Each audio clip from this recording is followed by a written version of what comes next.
bergulir tak terasa, seperti anak panah yang terlepas dari busurnya.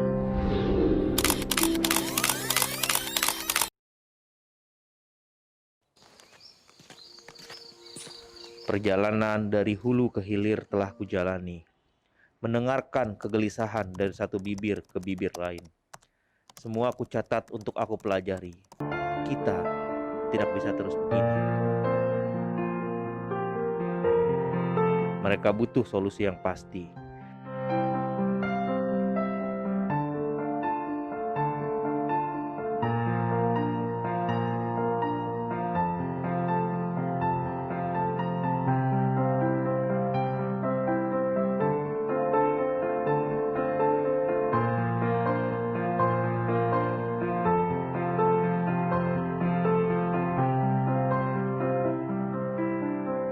Mari bersama kami membangun Sumatera Barat yang madani.